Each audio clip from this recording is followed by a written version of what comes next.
Good afternoon, everybody. My name is Pavle Vuletić. I'm coming from the University of Belgrade and NMaaS partner in the GÉANT project. I'm the task leader of Work Package 6 Task 3, which is working on the topics of monitoring and management. And today we will have an Infoshare about the NMaaS, Network Management as a service which is GÉANT service in the GÉANT service portfolio for almost 2 years now. Before we go into the details of NMaaS, just a few technical informations about the Infoshares. So GÉANT Infoshares is a new sort of event that happens almost every Wednesday, and this one is co-organized by Work Package 6 and GÉANT Partner Relations team with community program. Within the community program, as I said, these Infoshares are being recorded, and you will be able to find the recordings in various places at eAcademy, GLAD website, wiki pages. Also, if you receive the newsletters from Trifon, then you will get probably next Monday in your mailbox, you will receive the links for this Infoshare. And if you need any questions or you would like to propose a topic for the new Infoshare, you can send an email to partnerrelations@geant.org. Now we will switch to NMaaS. So as I said, NMaaS is a service which is almost 2 years in GÉANT service portfolio, and you will hear today about some users that are using this service. But first of all, why NMaaS? Why would you consider a service like NMaaS? So there might be several reasons. For example, you might have not enough resources. You might have not enough servers or virtual machines for some network management apps, and the number of network management applications is, I would say, increasing all the time. Or if you're not NREN, but if you're, this is in case that you're the NREN, but also if you're the NREN, you might have customers, you might have end institutions connected to your NREN who don't have sufficient resources, and they would like to manage their network and server infrastructure, and they might ask you to help them how to resolve that problem. Or you might not have enough staff, and this is something that is happening throughout Europe, that NRENs and institutions are either losing or don't have enough staff that is knowledgeable to manage all the services, all the new services in the portfolio. So in that case, you might you might not want to have staff that works on all the different aspects of maintaining network management infrastructure. Like you don't want to invest your time and effort and to have staff that can monitor servers or virtual machines or containers. You just want to focus on what is your network management task. Or you want to quickly try a new application. I mean, the things are changing quickly, and everybody is nowadays talking about tools like Grafana or InfluxDB or Prometheus or something like that. And maybe you've heard for something new, but I've heard for this one just a couple of weeks ago. There is something called Victoria Metrics. So this is something new. Maybe you would like to try that one. And in that case, you don't want to invest a lot of time just to try it. So if you would like to do something like that, then NMaaS can be a service for you. What is NMaaS? NMaaS is sort of an app store, but this is an app store in which you are not downloading a network management application. That will be trivial because most of these applications can be downloaded anyway.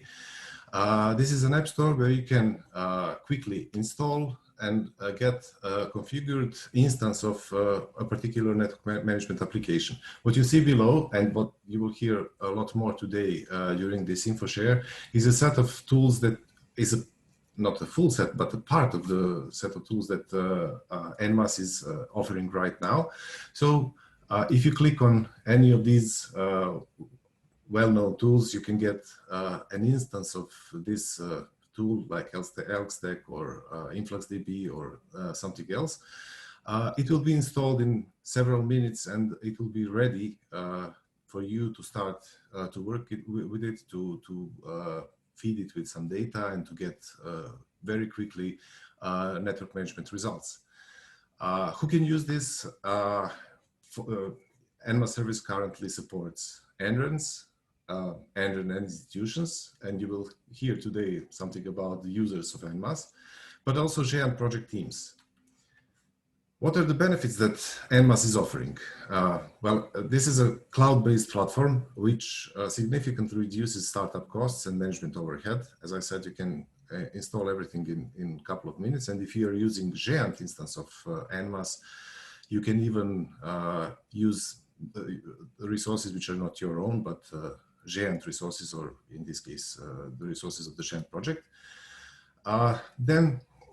If you have an instance of the application which is stored somewhere in the cloud, it is fully private. All the data is separated from the data that exists in other instances of the same application, which might exist in the cloud.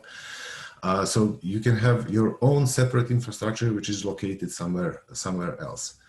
It uses VPN technology to transport data between your network and this cloud. And there are two different models how NMaaS can be used. One is the organization implementation. In that case, you would install the whole NMaaS software package, and you will build the NMaaS infrastructure in your NREN. And this is, I suppose, the recommended way how you can use NMaaS in case that you have many end institutions in your NRENs who would like to use this type of service and who would like to have some network management applications, or if you would like to offer to them those network management applications, like in the case of the campus network management as a service, that is where the NREN is helping the end institutions to monitor and manage their own networks. The other option is that you use an NMaaS instance which is provided by the GÉANT project, provided by Work Package 6 Task 3.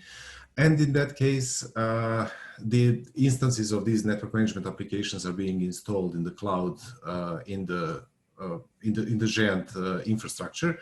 And I think that this is you would probably want to use this if you would like to quickly try something, or if you have only several institutions that would like to test this, or your own institution would like to test some of the application, and not spend too much time on installing everything.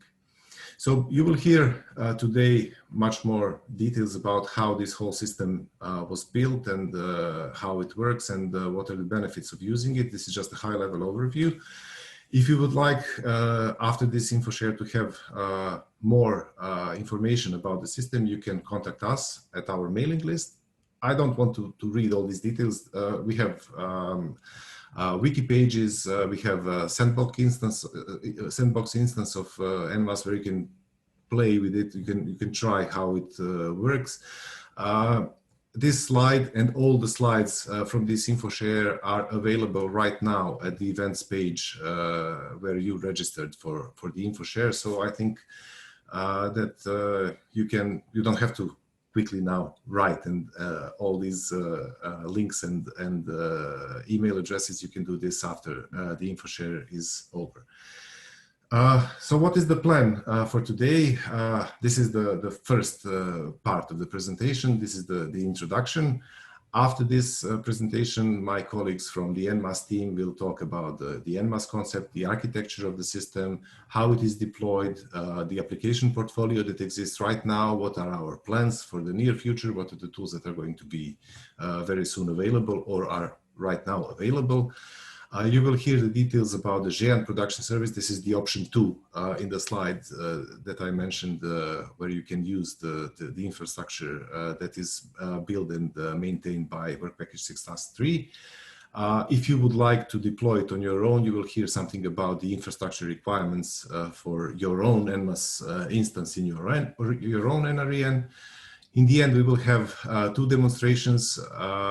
You will see how the application is deployed in NMaaS, and also you will see an example of a GÉANT project. This is a rare development from Work Package 6 Task 1. that is deployed in NMaaS partially, I mean the monitoring part of it. And after that, if you have any questions, we prefer that you wait for the end of this Infoshare and then to ask us. We will have half an hour long Q&A session. So please stay with us. Okay, I will now finish my presentation and stop sharing. And now, Lukas, please be ready and share your screen and start with your presentation. Okay, thank you. Hopefully you see my screen already. Yes. Just 1 second. Okay, so my name is Łukasz Opatowski. I work in Poznan Supercomputing and Networking Center. And within the NMaaS related activities, I'm currently, let's say, an NMaaS team leader. And I'm just orchestrating the development of the NMaaS software plus the maintenance and operations of the NMaaS service that is already running in production. And actually our team is also operating this service. So actually I will present for the 3 upcoming sessions, starting with this one related with the core NMaaS concept or the building blocks and how it is actually deployed and how the service can be offered to the users. So as Pavel already introduced, the main goal of NMaaS is to enable its users to easily deploy network management applications within the cloud. In our case,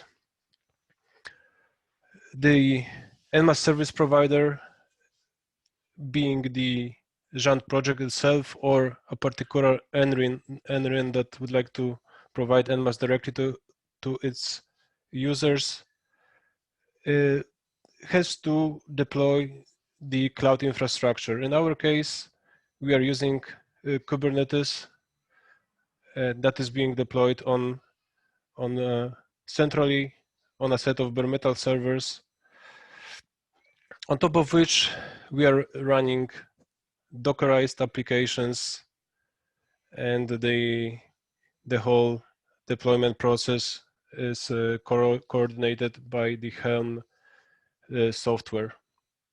That is pretty much a Kubernetes specific way of deploying even a complex applications on top of Kubernetes with a single command. So having the cloud platform in the center, we are also considering the user networks being in some remote locations. In this figure, we can see a couple of NREN networks plus an institution network being behind an NREN. And in order to be able to safely monitor the equipment that resides within an NREN network, we are setting up dedicated VPN connections between the services that are being deployed centrally in the NMaaS cloud and the particular equipment that is being monitored within the user network.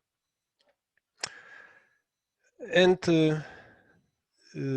very important part of the whole picture is the web-based NMaaS portal that can be used by the users to deploy desired applications in a very straightforward way.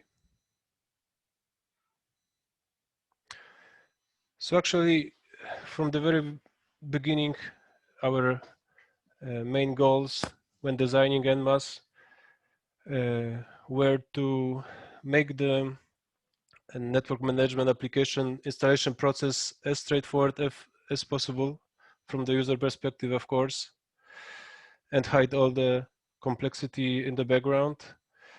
We wanted to make the system easily extendable with additional tools, because we knew and we wanted that so that the portfolio grows, not even with tools that we integrate ourselves, but also tools that are provided by the community. And of course, one of the essential aspects was to make the portal available through the federated login. So on the right, you can see the view of the portal, but I think that it will be presented in more deeply in the demo session. So basically, what are the main components that compose the whole NMaaS system? So on one hand, we have the software components that are being developed actually from scratch by the NMaaS team. Among those two components, in particular, we have the NMaaS platform that is being the backend of the whole system. So the platform takes care for the tool deployment process. So it orchestrates the whole procedure in the background. It also supports both user and domain management. Domain being the let's say this isolated, dedicated environment that is being set up within the system for a given user. And we have the also very important NMaaS portal that was already mentioned, and it is a web-based user frontend. Apart from the software components, we of course have the NMaaS tools that are being specifically packaged applications that can be easily run within the, let's say, NMaaS cloud. So for each of the application needs to be Dockerized. So at least a single or multiple Docker images for an application have to exist. And once those Docker images are available, we also need to specify Helm charts being some set of configurations files that allow to easily deploy those Docker images, Docker containers within the Kubernetes cluster. And in most cases,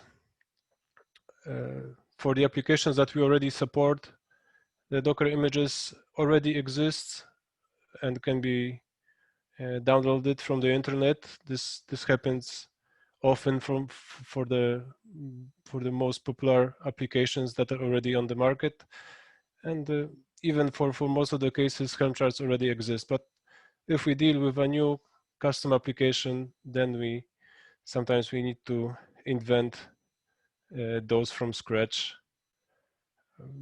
as well. So, but this is, of course, much more time-consuming. And we couldn't deploy those applications without the underlying infrastructure that relies on Kubernetes, on dedicated virtual private networks, and plus some custom networking that allows for communication between the application deployed within the cluster and the external world. But I suppose that we will talk about this during this dedicated session about the infrastructure. So a typical tool deployment process looks the following. User logs in to the portal using his federated eduGAIN account. He can simply select an application from the applications that are currently available in the service, in the portfolio. he clicks on the deploy button, he is prompted to provide few custom pieces of information regarding the instance, new application instance that he would like to install. In this case, we are deploying the Icinga application. So he is prompted to provide a custom name for this instance.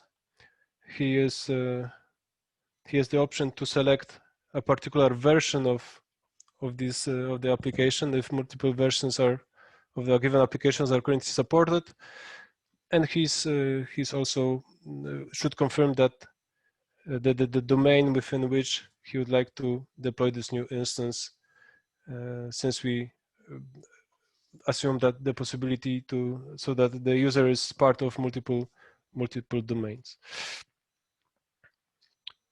So once confirmed, the installation process starts. It usually takes up to, I would say, 2 to 5 minutes, depending on how complex the given application is.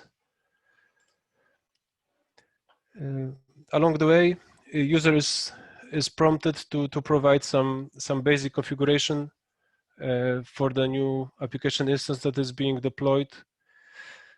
This is really an essential configuration, so the user is not bothered with all the complexity of configuration of configuring given application, at least at this point. So during the installation process, user is prompted to provide informations like default username, admin username and password, or to specify the amount of storage space that should be allocated to store the data, monitoring data collected by given application.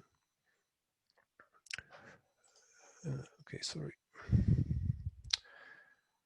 So once the installation process finishes, user is on one hand able to access the new application instance via the web browser, or he can update the configuration of already update the configuration of this instance using a specifically created Git repository with all the configuration files that can be altered by the user. But let's first proceed with accessing the application. In this particular case of Icinga, the application exposes a couple of access methods. So we have the external access option, being the accessing the application UI by providing via internet browser, and we have the other option for if some data has to be pushed to the application, but it is not HTTP data, then a dedicated internal IP address is assigned, and it can be used for data communication with the application. And user is given a unique URL and domain name that can be used to access this new application instance that has been just deployed. A few words about this URL. So first of all, this URL is composed of first this custom instance application instance name provided by the user. It also consists of the name of the name of the domain that is being within which given instance is being deployed, and plus we have the base NMaaS instance domain name. In this case, this is a domain name of one of the test NMaaS instances that we are using. And few words about the configuration process. So as I mentioned, during the installation, user provides only a basic set of only essential data. However, of course, later on, it has to user has to have the ability to update the configuration during runtime. So during the installation process, a dedicated Git repository is created for each application instance on our own GitLab installation. So some default set of configuration files is pushed to this repository, and those files are filled in with data that is being provided by the user through this configuration wizard that was shown during the installation process. But later on, a user has access to the Git repository. User can clone the content of the repository and then apply changes to the desired configuration files, commit those changes and push them back to GitLab. And once a push is discovered, then some automated process of reloading application configuration is being triggered.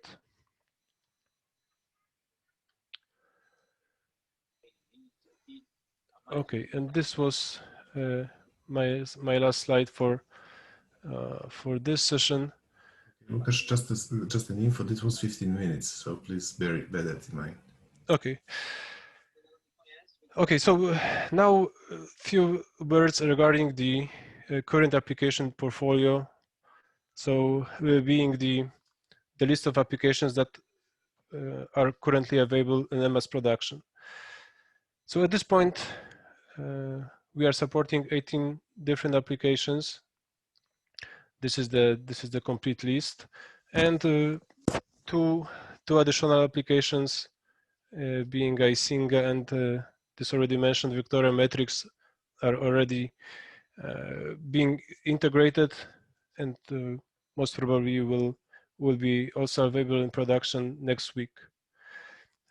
So I will briefly go through the list by one, just so that you can see what type of applications are currently supported.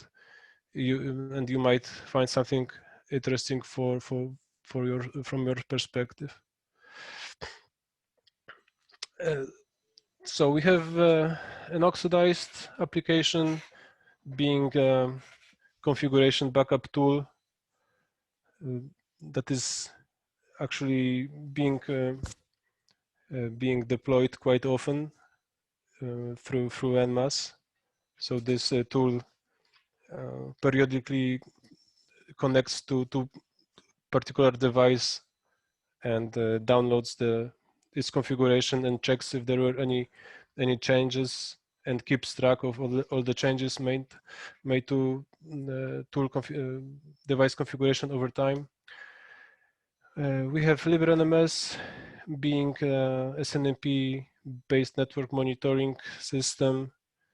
So this is rather a complete, quite complex NMaaS on its own.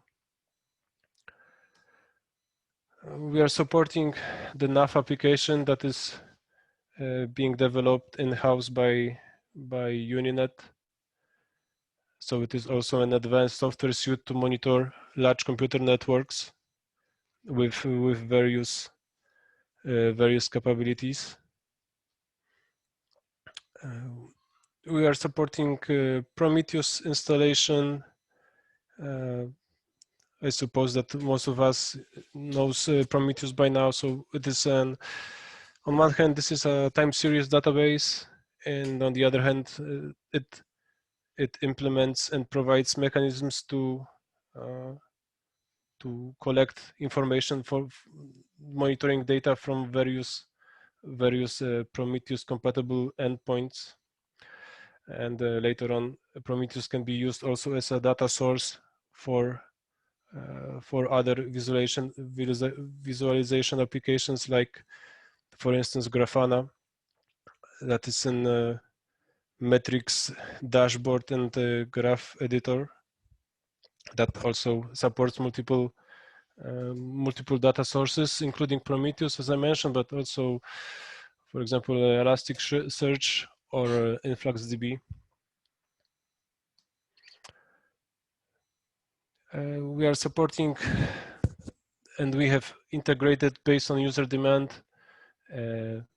such applications. One application being a Ubuntu server acting as a Bastion that, when being deployed within a given domain, it gives all the users access to the equipment within the within a given user VPN. So it is a single point in the network when all the users can SSH on, and from this point can further SSH to each of the equipment that is being managed. And we also support the Debian repository software that supports managing APT repositories. This has some specific purposes. On the other hand, we also support the well-known Personar subset of Personar components,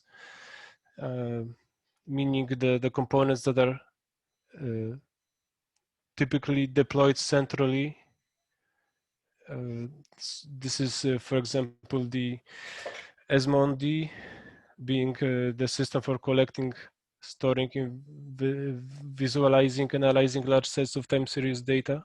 So this SMOND in a complete Personar installation typically acts as the central database and the point where all the data from all the Personar endpoints is being gathered. We also support the deployment of MADASH, being used typically as a way of presenting two-dimensional data in a central manner. And we also support deployment of the so-called psconfig web admin that can be also used by Personar administrators to define and publish some measurement configurations. In the portfolio, we also support other applications developed within the GÉANT project, being the Wi-Fi Mon. So similar to Personar, Wi-Fi Mon also offers some equipment that, some software that should be run centrally, being the Wi-Fi Mon analysis server that collects and processes information collected from all the agents set up within the network. So we also support deployment of the WAS server on NMaaS. We have SPA inventory and in the portfolio being a database for storing information about topology resources. So this is another example of a software that is being developed within the GÉANT project. We also have nice applications like StatPing to visualize the current statuses of either websites or applications, meaning to show if a given application is up or down, and trigger alerts if something goes wrong. We have a booked application, being a calendar and resource scheduling system, and I suppose that maybe Frederick will talk more about it during the demo session. We also support applications like already mentioned InfluxDB, being the time series database, and also Jenkins that can be used is an automation server that can be used in various cases, mostly related with software delivery and continuous integration. And then it was also requested by one of the existing NMaaS users. Yes, we support Elastic ELK stack, being one of the most complex applications that we support. Probably you already know it. It comprises Elasticsearch as the database and analysis engine, plus Logdash being a software for data processing and transformation, collection, processing and transformation, and Kibana being the some user interface for data visualization. So of course, the addition of new tools is possible, but typically this is only done on some concrete user request. But of course, we are willing to extend the portfolio even more. But of course, in order to make our lives easier, it is very welcomed or even required, so that a new tool already comes with a set of Docker images or even a Helm chart. And apart from this, only some metadata and some information about the application itself is required. Okay, so this is the end of this session, and now just a quick update and few words about the production service that is offered within the GÉANT project. So who is actually using our NMaaS production service by now? So we already have users being NRENs like CYNet, HEANet, PSNC that are using NMaaS for various purposes. We have few end institutions like, for example, University of Murcia or even an primary school administrator from Slovenia that is already managing monitoring three school networks using tools deployed through NMaaS. We have other GÉANT project teams using NMaaS as well for various purposes, and during the demo session, Frederick will explain how NMaaS is used in the scope of the RAR project. And of course, we have also some teams that introduced their tools to the NMaaS portfolio. So this is the other way of using NMaaS as well, and those are the ones that I already mentioned, being the Persona team, Wi-Fi Mon, and the team developing SPA inventory. And of course, we are looking for new users, and we are discussing the options to extend the user base with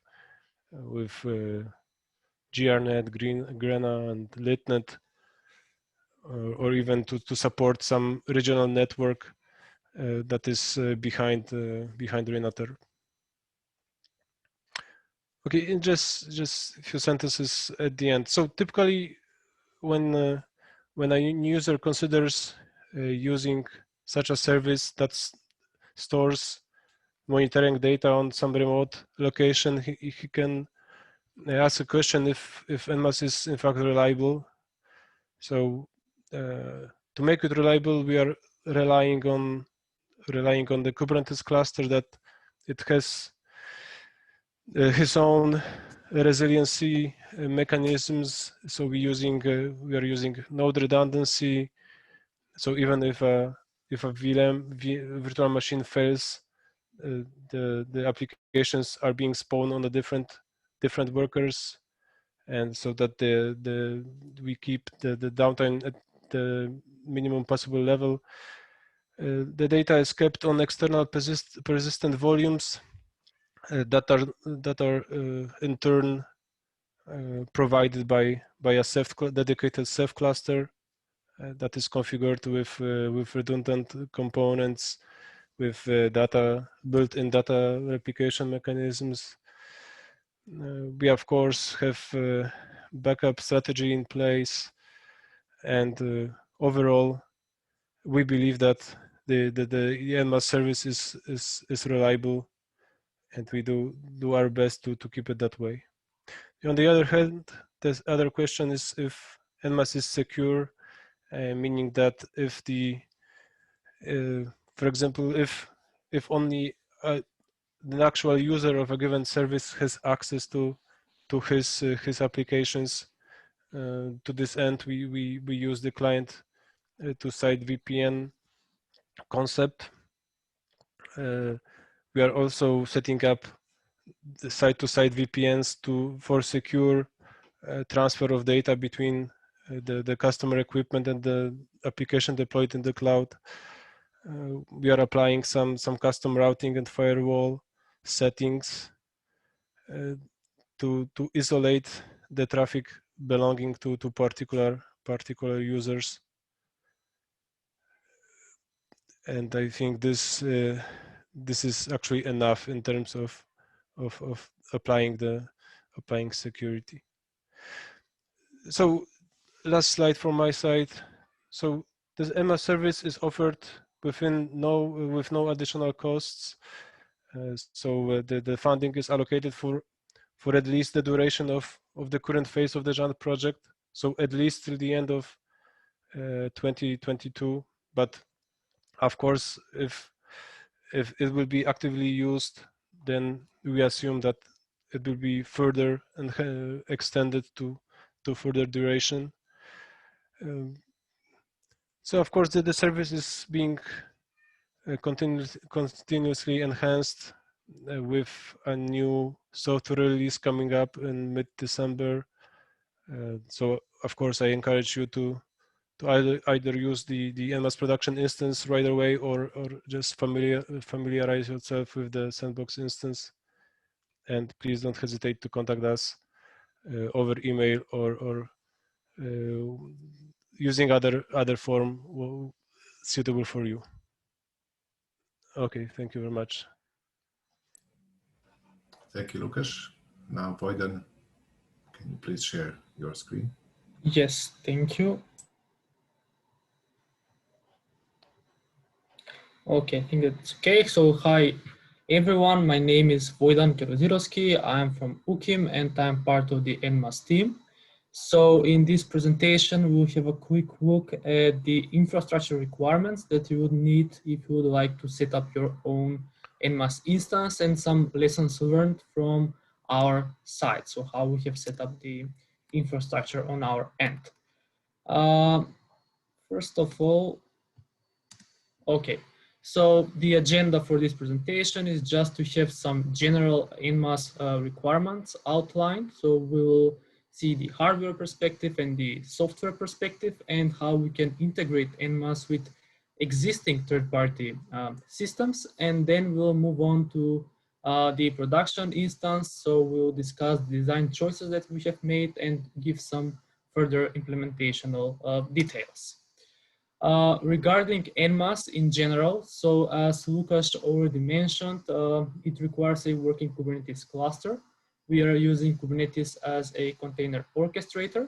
However, this allows us to be completely infrastructure agnostic, meaning that we can do a bare metal deployment of NMaaS, or we can run NMaaS in virtual machines, or we can even use some either private or public cloud for hosting an NMaaS instance. And the nice thing is that no matter the choice, we can leverage existing tools that are developed by the Kubernetes community to integrate both the Kubernetes cluster and with that NMaaS with existing hardware solutions.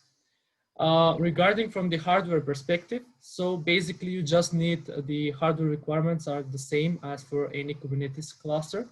That means that for a testing deployment, you can even do it with 3 virtual machines. Of course, this is just for having a look at NMaaS and seeing the capabilities. Of course, it's not for any production use. So in this case, from the Kubernetes side, you will need at least 1 master node and 2 worker nodes where the actual applications that you would like to deploy will run. From the perspective of memory requirements, so you would just need around 20 gigabytes, in some cases even less. It depends on how many applications you would like to test at any given moment. Of course, for a production requirement, the resources are greater. So you would at least need 3 master nodes in order to be able to have a highly available setup. These master nodes can be scaled vertically at any point in time. Horizontal scaling is not expected if you are satisfied with having with being able to tolerate only a single failure. Regarding the worker nodes, again, the worker nodes are the instances where your deployed applications will run. So they run the containers deployed by the end users. You can have as many worker nodes as you like. So you can even start with either 2 or 3 and then add more as the requirements increase. The nice thing is that the number of worker nodes can be scaled horizontally at any point in time without any disruption. So as a rule of thumb, it is recommended to have more mediocre nodes with medium performance than a few very powerful ones. This will enable you to transfer deployments between nodes in case of a node failure or in case if you like to do some upgrades. From the software perspective, so yes, again, Kubernetes, we support any version of Kubernetes that is either 1.15 or above. And in terms of how the cluster is deployed, we do not make any distinction, so that you can use any project or any way that can deploy a Kubernetes cluster and then just use that, or even reuse an existing Kubernetes cluster. You do not have to have a dedicated separate Kubernetes cluster, even though it is recommended. Regarding storage, so NMaaS again does not distinguish between supported storage options. So anything that has a integration with Kubernetes can be used. So either NFS, Ceph, or any other storage system for that matter that supports the container storage interface specification or has an available CSI driver. For the networking, Kubernetes uses an overlay network, and there are multiple ways in which this network can be established, depending on your existing network infrastructure and depending on the isolation level that you would need. For example, if you're running NMaaS internally, then the isolation level might be a bit more lax. However, if you are hosting an NMaaS instance for multiple separate institutions, then of course a higher level of isolation would be needed. So there are a few options listed here. Of course, anything will work from the NMaaS perspective. And finally, if you would like to expose services publicly that are hosted within NMaaS, you would need a load balancing support so that you can assign IP addresses to the containers. Of course, IP addresses that are reachable from the outside world. So you would need load balancer support. There are various options here, depending on whether you're doing a bare metal deployment or you are doing a cloud deployment. We will talk about this when we present our actual implementation of NMaaS. And finally, the only strict requirement besides the Kubernetes cluster for NMaaS is a functioning PostgreSQL database for storing the NMaaS configuration data, and of course a GitHub instance for storing the configuration of the deployed applications. This follows the GitOps principle, where all of the changes have a record, so that can be traced back in time to see who did what at what point, and to even roll back configurations. And of course, some additional tools such as an email server for sending notifications from the applications. And all of these can either be installed internally within the Kubernetes cluster, or externally. And now we move on to the NMaaS production instance, basically what we have done for our users. We are using bare metal servers, on top of which we have installed hypervisors. So we have decided to go with the virtualized option. This allows us to create on demand as many worker nodes as needed, and to scale both up and down the resources. Currently, we are using 14 worker nodes and 3 master nodes, which provides us with high availability. But the worker nodes increases as customer demand increases. So whenever we get new customers and we see that we need more resources, we just transparently add new worker nodes. For the storage system, we are using Ceph. We have chosen Ceph because it can be easily scaled.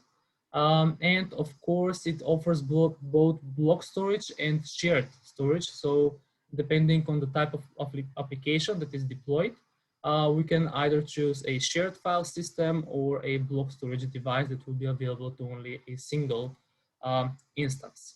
For the networking perspective, we have chosen Calico. So Calico is a layer 3 networking solution, which can integrate with existing networks by configuring BGP peering, so that you can advertise the routes from the overlay Kubernetes network towards the outside world. And also we have chosen MetalLB, so that is an open source load balancer, which runs within Kubernetes and can assign routable IP addresses to deployed applications. And this is the way how our customers get a dedicated block of private IP addresses, and this block is used for their deployed applications. So as a conclusion, just to summarize, that there are no fixed software requirements apart from the functioning Kubernetes cluster, the PostgreSQL instance, and GitLab. So you can use any other solutions that you would like. Also, for the hardware perspective as well, anything that can run a Kubernetes cluster is supported. We are also agnostic to any other systems being used. So your existing network infrastructure, your storage infrastructure. The main design goal of NMaaS was to ensure elasticity. And we have done this by being able to transparently scale the number of worker nodes. Finally, not to take too much time, if there are any questions, we can go back to this diagram. But basically, this is a high-level overview of the NMaaS production infrastructure as it is. So just a quick overview. This part on the left-hand side would be your own devices, your own network, which would be connected to the NMaaS production infrastructure via a VPN tunnel. We support multiple options for establishing VPN tunnels, either OpenVPN or WireGuard. And then we apply inbound rules so that we can filter incoming traffic towards the deployed applications within NMaaS. Of course, these deployed applications are only instances of the applications that are supported within the NMaaS catalog, and run on the Kubernetes nodes that are actually virtualized on our physical infrastructure. And finally, we use our Ceph, our scalable Ceph cluster for storage. So from the point of security, inbound rules are taken care of at the firewall level. And for outbound traffic, we also have another filtering mechanism so that we can prevent users accessing another user's infrastructure by using so-called network policies. So basically firewall rules that are enforced by our overlay networking solution. And GitLab, of course, stores the configuration of the applications, and so that it can be easily upgraded and even rolled back. I think that that's all for now. We can go back to the diagram if there are any questions later. Thank you. Thank you, Vojten. Now, Frederick, can you please share your screen and start the demo?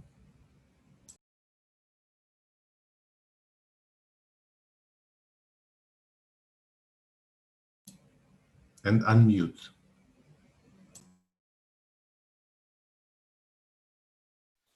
Can you see my screen? Yes, I think. Yes, thank you. Great. First of all, I would like to start with a few comments from my part related to all the very good presentation from Lucas and Vojten. The first thing I would like to mention is that all the complexity that you have seen so far related to the inherent to the Kubernetes cluster is transparent for you. You don't see it as a user.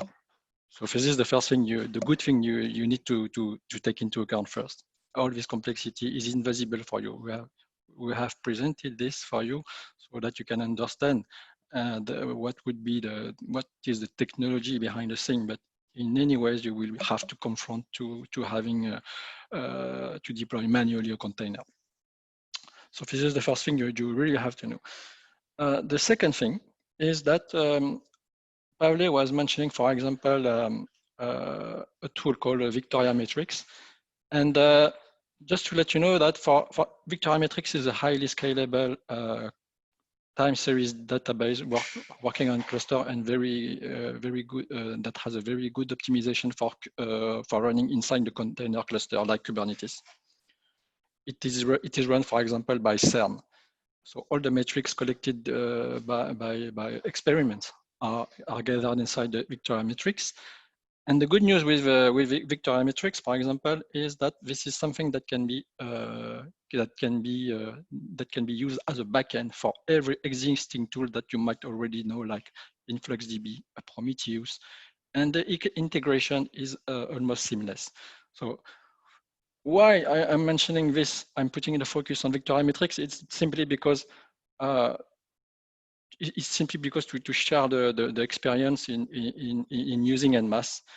Victoria Matrix was totally unknown from my part, but the idea to be confronted to this name made me curious, and then I had the opportunity to ask and soon to use it instead of Prometheus, time series native time series DB. So what does it mean? It means that sometimes when you see that some names are complex, you feel that it is inaccessible because you don't have the time for a very good reason. You don't have to spend 1 hour or 2 hours in listening and reading the documentation. So the good news is that with this NMaaS experience, Victoria Matrix has been integrated and ready for use for everyone, and is ready to be integrated in anyone who is very knowledgeable in InfluxDB, Grafana, and Prometheus. And we see how it can be done. So this is the second thing I wanted to say. The third thing, the third detail I wanted to add related to BGP, to Calico, sorry. Calico is the network plugin used inside Kubernetes. And why we have chosen BGP? The problem to solve here is that at some point you have an application that is running on a container form that needs to discuss, to organize the traffic between the containers. You have a container that is a SQL database, and you have a container that is a web frontend. The idea is to synchronize the two, but how can the web frontend knows about the database? Where is it, on which pod, on which worker, because everything is transparent. So this is the role of the network plugin. This is why we use a network plugin, and this is called Calico in this situation.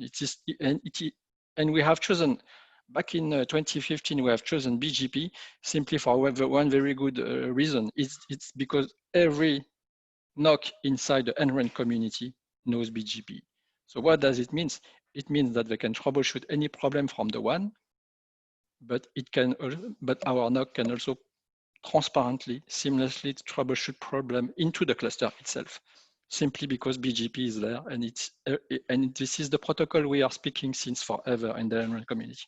This is the first thing I wanted to ask. Now I will put my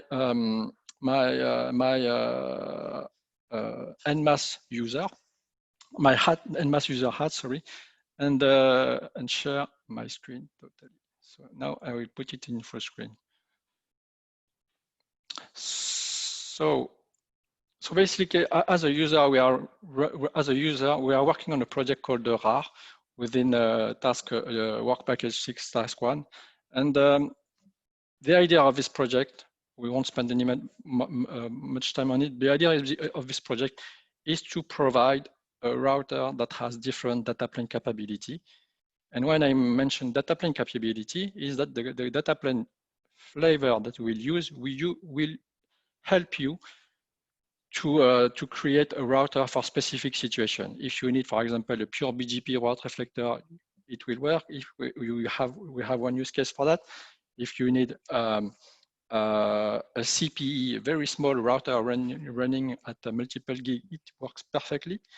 If you need a BNG or a BRAS router for broadband aggregation, it is possible.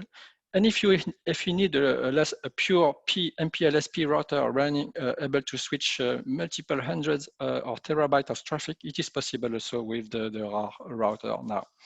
So this is a very good, exciting project. But what is the point of this if we don't have any test bed?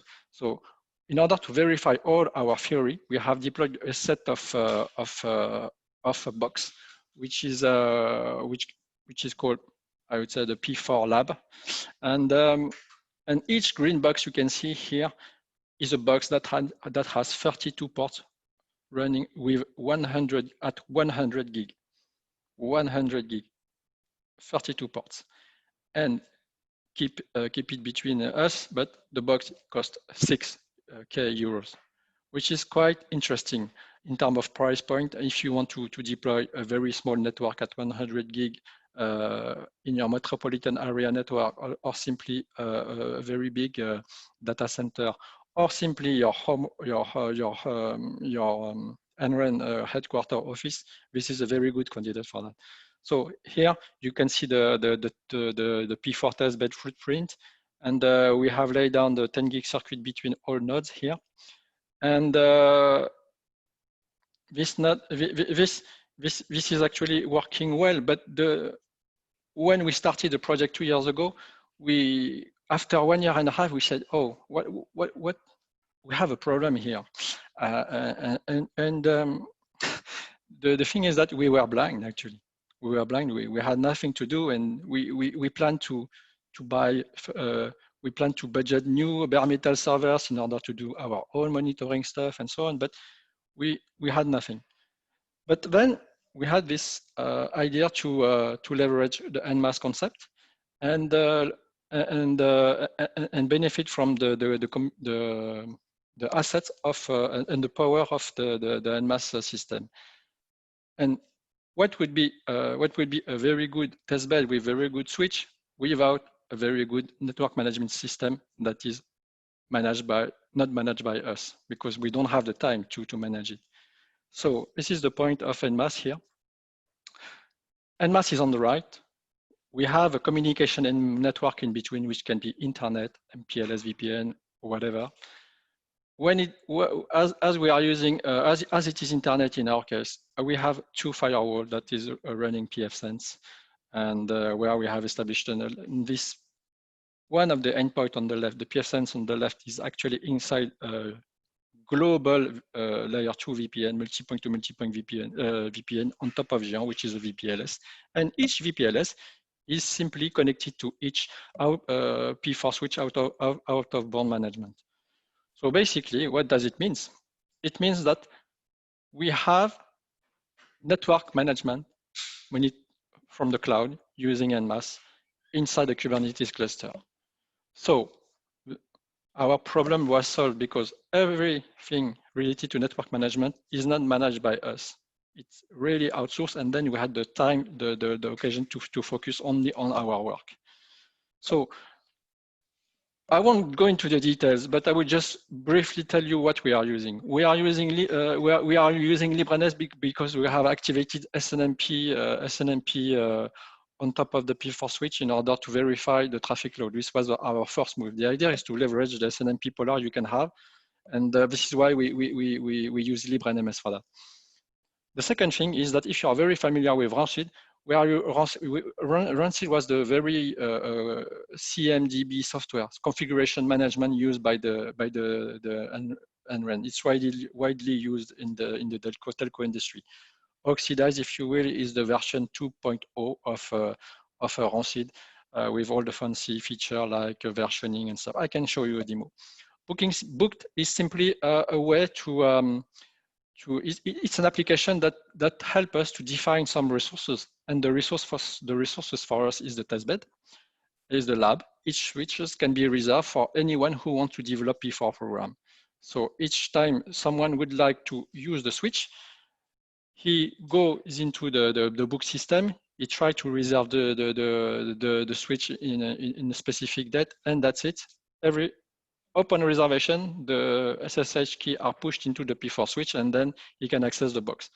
Beyond the date, after the reservation, after the duration, another user will ask access request to the P4 lab, and then we will push the other key but remove the old one. So in a nutshell, the P4 switch is managed simply by that. We have a Bastion server, which is simply a way to manage the P4 switch ourselves. And here, something that is very fairly new for us. I mean, for the person who are usually doing networking. Sorry, it's everything related to Jenkins that help us to do what we call infrastructure as a code. So what does it mean? It means that we are a development team in NMaaS. We are developing a software for the routers that is run. It's like as if we are building our own iOS or Junos, whatever. Each time we are committing the code, we are running a battery of tests. There is 2,000 tests that is run automatically. But then after this test, we are entering into a release management where managed by Jenkins. And Jenkins will actually build the package because we have done some recipe to build the package automatically. And the package is going automatically to a Debian repository that can be apt-get directly to the P4 switch. So this is transparent, and this has not to be done every day because it's automatic. This is the idea. So just to let you know that we have access to a tremendous amount of tools without almost doing nothing. And doing nothing is very good for someone who has a lot of stuff to do, which is the case for each of everyone. So this is the idea. Now let me show you a very quick demo. One thing that you really have to understand is that when we started the concept back in correct me, Ivan, but I think it's 2015 or 2014, but something like that. The idea was really to provide an application, an app store, very simple. So what does it mean? It means that usually when you have your mobile phone, you access an Android Play Store or an App Store, and you select an application and you download it. But what happens when the application doesn't work after 1 minute? You just drop it. And this is the real demanding user, because we are very, very demanding. We don't have the time to do this because we have a lot of things to do. Our management asks us to do a lot of things, and we don't have the time to waste in deploying application like that. So this is the idea is really to provide you the best user experience that you can experience, that you already know using the mobile phone. So now I will log in into the NMaaS domain. Okay, so far so good. I'm using my Edu ID, and as you can see, I am responsible for several domains, which is the RAR domain, GÉANT domain, We'll talk about this later, and a domain that is called MPLS. For this demonstration, we can use the RAR domain, but as it is used now as the P4 lab is used by another user, we will use this MPLS domain that will provide exactly the same thing, the same monitoring data, because we are monitoring P4 switch, the same software as the P4 switch is running. So don't worry. So if you look at this, I'm logged into the portal, and we will assume that I have already deployed Prometheus, okay? But I don't know how Grafana would work, and I want to test it. So what I will do is that I will go to Grafana and I will click on the button subscribe. I can't unsubscribe it because I have already deployed one, but I can deploy multiple instances of Grafana. So, by the way, what I'm listening is that I see a 5-star and I say, wow, if there is 5-star among one user, this is very good. This is very good. And this 5-star, of course, this have been done by me. But anyway, no, this is a joke. So we have subscribed, but let's try to deploy a new instance. Oops, sorry. Sorry, Ivan, it's not Parthenar. I know you are listening. So let's try to deploy a new instance. And just to let you know that in order I will take some risk. I will call this one NMaaS Infoshare, like that. So you will see that it's not oh, sorry, maybe there is NMaaS info, sorry, NMaaS info, okay? No, I don't like this. So let's try to find a clever name. IFS Infoshare, okay? And we will run Grafana 720. This is quite easy, and we'll deploy it. And then I'm prompted a specific menu here. I have to put a Grafana admin, so I will put a very difficult name and I will call it admin. In this situation, it will be accessed in a specific VPN, so it will not expose in the internet, but it will be and we will see that, and we will use we won't connect to the existing Prometheus because I want to show you how to do this. So we will apply configuration, and we are waiting, and we have just to wait, and we are just trying to see the steps ongoing. So keep in mind that it is something that it is the experience this is the user experience you will have as a user. So for now, you just have to wait. Can you please just a little bit zoom in? I mean, kind of, you know, so that it's not that small.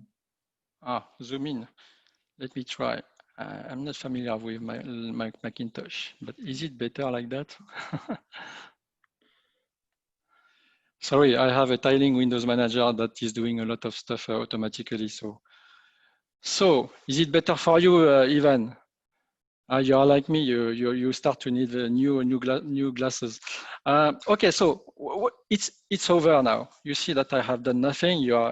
It's in real time, but we have something. The view button appears, so we can view application access media, and I will access to the application. Okay, so let me try to simplify things and go into this.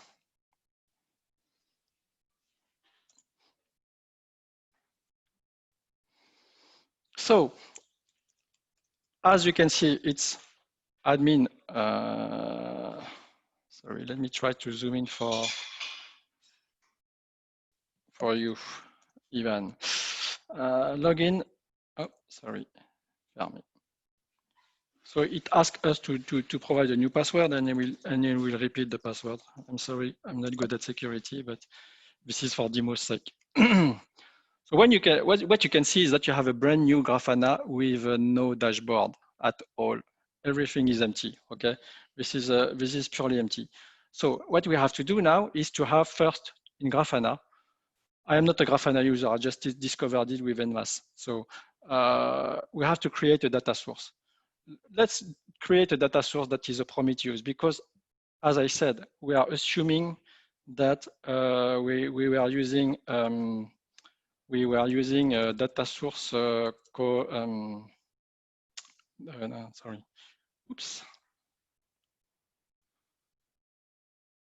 Okay, so this is the data source name. Sorry, I'm cheating. Okay. Oops. Okay, so it's http:// and I will put the name here and save and test. Oh, magic, it's working. So I am relieved. I have connected my Grafana to my Prometheus. So it's as if I have connected a web server to a SQL database. Okay, this is really simple. So now I have another problem because I don't have any dashboard. So I need to import one dashboard. So let's try to import one dashboard. So I think it's these tools, and when I need to import specific dashboards. So what you will have to do is, for example, if you are a RAR user, and I encourage you to become a RAR user because it's very, very cool. So let me try to try something. So let's go to the Grafana website. Okay, go to the public dashboard. It's free, by the way, so don't worry. And then I will put here our code. So this is all the dashboard we have created on the team that is available. So you can see that there is a lot of dashboard related to ISIS, BGP, everything you can imagine. But let's try to find something really simple so that you can understand what's going on. So first thing, we really like to have a basic visibility, which is the in-out traffic. So let's copy this number here and import it on the dashboard. Okay. So I will load it, and I will say that I will indicate, I will connect the dashboard to a Prometheus data source, and then that's it. And what you can see is that instantly, magically, or auto-magically, you have your dashboard that is working perfectly. And this, again, I have done this live, and it was 5 minutes, okay, from you, and you have all the interfaces needed that used to monitor your network. So we can have a window toward the network by doing almost nothing. So let me try to zoom in something and show you something very interesting, because I'm not a very good user of Grafana, but let's take this example here. So can you see it? Can you see this graph? Okay, this is the graph of Zoom, of the Zoom communication we have now. It is updated every 5 seconds, and it is measured every 15 seconds. So what does it mean? It means that every 15 seconds we can have a very good view of what is happening during this communication we have. So it is a Zoom communication with 37 users, and it is done real time using a Grafana that I just deployed in NMaaS. Okay, so this is what I wanted to show you.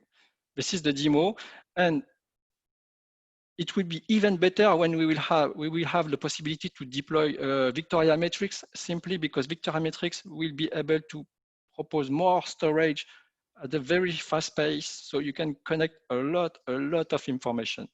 So now, without disclosing any secret, sorry, let me try to show you something real quick, and in order to conclude the demo. With this Grafana, I have only one dashboard, but I will tell you the truth, I already have another one that with all the dashboard I have, So I had to repeat all the steps for all of this dashboard here with BGP, with link state protocol, LZP, and so on. And we had all the metrics. And just to let you know, for example, it will be a good moment here. We have, so what you can see here, we have, for example, my son just came back from school, and this is his mobile. Okay, and you can see that he has done some traffic recently. Okay, so just to let you know, this is quite easy to import a dashboard. And then you can have a lot of things, very interesting view on that. And Grafana can be plugged with any source like Prometheus using Victoria's DB or InfluxDB, and it can be SNMP polling, it can be your network, and this really easily done. So this is what I wanted to show you. I was talking about the booking system. This week, the Brazilian researchers from RNP and UFES have booked the P4 lab because they wanted to do a P4 program and load the program on the P4 switch. So this week it has been reserved, and actually this is so actually what you can see here is the P4 switch that have been reserved for the whole week. This is quite cool, and I had nothing to do. I mean, it was transparent for me in terms of deployment. I just click on the button, booked, I define my resources, and that's it. That's really the experience we should have. Now let me show you. I think that you are all familiar with Rancid, which is oxidized. Okay. Oxidized. These are the P4 switch we are monitoring here. And let's take this one. This one is you see that the guy from Brazil is working on this node, which is Frankfurt. But before he killed the Budapest one, let's go to this one that is the route reflector. Okay, this one is the route reflector. And what we can do is that we can see all the configuration files that have been done in every step of the life of the network. So each time I'm configuring the network, it is saved here centrally. And here, what you can see is that we have configured SSH access. Okay.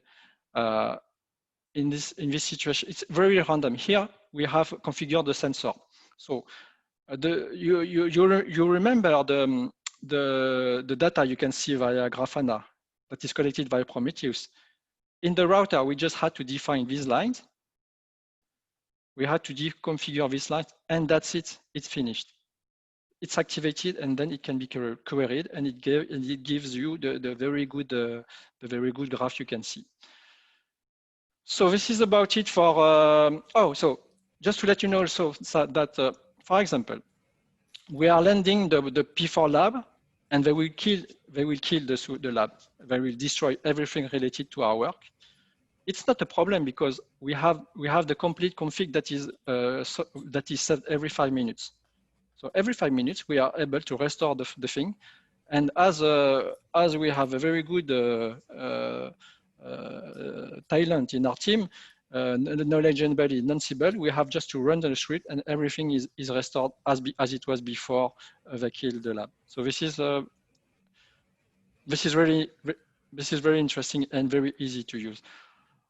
Okay, and Frederick. That's about it. Yeah, thank you, Frederick. It was a bit longer, but I believe that it was interesting for the audience. So now we came to the last session a little bit later than we wanted, but I would like now to see if there are any questions from the audience. You can ask either by unmuting your microphone, or you can put your question in the chat, and then we can handle it. I see that Ivan raised already a hand, so Ivan, you're the first one. Actually, I wanted to thank Frederick and all of you guys for the very interesting Infoshare. I am quite much impressed how Frederick made in 30 minutes an Infoshare on rare projects, an introduction on Grafana, and the use of NMaaS. I believe he's cheating a lot, not only about that thing, to configure and to prepare these dashboards is also quite much of work, but he has done it. So I don't have any specific question apart from, how can I use that for my home? I mean, how can I monitor my router, internal router here? Is it that simple as he explained it? I'm really impressed, and Yes, it's quite easy. You have just to establish a VPN session, whether you are familiar with OpenVPN and WireGuard, and that's it. This is what I'm doing. By the way, I'm managing my home network using the RAR software via this VPN. I forgot to say one thing also in order to complete my answer, Ivan. We are using WireGuard for one very good reason. Not because it is a very shiny new, but it also provides a lot of more throughput than OpenVPN. Okay, I'll be looking forward for the RAR project as well. I mean, to learn more and find a way how to join there. Yeah, thanks. Great work. Okay, we have a question from Liam in the chat. So what is the limitation on using the GÉANT production instance? At what point should an NREN consider installing their own NMaaS instance? Well, I don't know, Lucas, Frederick, who can take this one? Well, I can answer if you want, Lucas, if you want. Is it okay? Yes. When you can deploy your own instance as soon as you have the competencies to maintain, and you have the knowledge to maintain the big square that Voidan showed you. I mean, all this worker node, master node, it's not difficult, but there is a steep learning curve because we are applying network concept into the container orchestration topic. So this is quite interesting. Someone coming from the network world will be more at ease than someone who was doing pure system administration. I think my question was more from the other side, that if we had a number of customers or clients who wanted to use the GÉANT platform, the GÉANT cloud platform, how many is too many, or how much is too much to put onto that? So the good thing with the technology behind NMaaS is that technically, the answer will be technical, is that you can scale horizontally in an unlimited fashion. Voidan was talking about starting with free bare metal servers, but when you will have more customer, you will have to add new workers, and you will have to add bare metal servers for that. In our case, we are yes, sorry. Yes, I just wanted to say that apart from this technical perspective, which would say that it is doable, we do not currently have some strict limit, like each NREN is allowed to get X number of instances per their users. So we would like to have more users, and then if it really becomes the situation that now everybody wants to use it, then maybe we would look at this, how we might support NRENs, that they start providing their own instances if they will have very big, I'm not saying any particular number on purpose here. So at the moment, there is no such rule or limitation. Okay, so if we have clients who want to try out the service and deploy the various tools, we don't really need to worry, are we overstressing the GÉANT infrastructure here? That's not something we need to worry about right now. True. Okay, well, thank you. Well, to be honest, as it is outsourced, it's even not your problem. It's ours problem. That's what I like to hear. Yeah. Yeah, we have another question from Leda. Can an institution connect and deploy an NMaaS application straight away from the platform, or shall we ask permission from our NREN? Well, I mean, there are different policies in the NREN. Some NRENs don't care. Some NRENs want to know what their institutions do. So our policy is that if you are coming from an institution, we would inform your NREN and ask them if there is anything that they have against such thing. But so far, we had this case, for example, in Arnes and one of the schools. We asked Arnes. Arnes was okay with that, and that's it. It's not a very formal procedure that you have to pass. Thank you. You're welcome. Ivan, a question on the chat. Are we also able to add just resources as bare metal to the system for use for our users? I mean, like, you know, to extend horizontally with resources from DFN, for example. I'm not, you know, just as an example here, and to be able to kind of support the production instance of NMaaS, but you know, perhaps also to reserve something for the DFN customers. Just, you know, theoretically, I'm you know. So is Just this a question like can NMaaS tools be used to reserve some resources like bare metal servers that are available like on GTS or something else? So, you know, even for, it's not for to reserve the bare metal servers, you know, that the partner participates, you know, the project or supports the projects with bare metal servers, so that additional workers can be added in a way to, you know, also support their own customers. Or you feel so strong that you can kind of cope with any utilization. I'm not sure. So at the moment, we didn't have any such request, but if we get some request, then we will consider how this could be done, and then we will provide the exact information, is it doable or not. Just to answer your question, even this is technically doable. It's a no issue. There is no such problem because with the technology we are using, we have the possibility technically to associate a label to a bare metal server. So for example, if we buy 10 bare metal server, I can say that all the containers that will be spawned with this label will be yours. Okay, and also your resources are not gathered just in one computer center, you know, or just in one location. You know, it's you can have them spread. You know, you can have resources from DFN and from Renate, from, yeah, I guess. This is a very good question. When we started back in 2015, it was a Kubernetes 1.4 or 5, I remember, something like that. Federation was something new.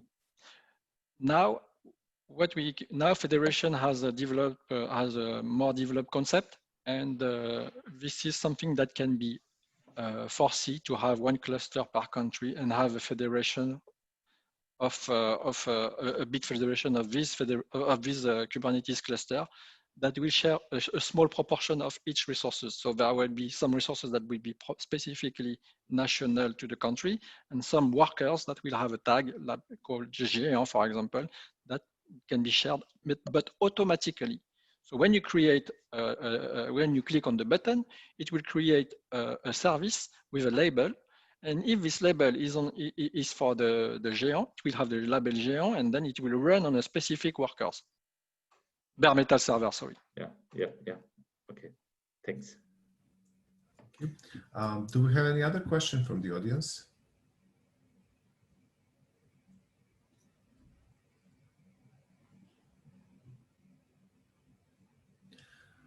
Well, if not, then we can end this Infoshare. So thank you all for visiting our Infoshare and for listening to the presentations. As I said, this is recorded and the video is going to be available, so you can check later all the information from this Infoshare. And also the presentations are at the events page where you registered, so you can find there all the contact points for NMaaS. Just in case, I might repeat that slide again with the contact points for the end of this video. So thank you all for being at our Infoshare, and goodbye. Thank you. Goodbye.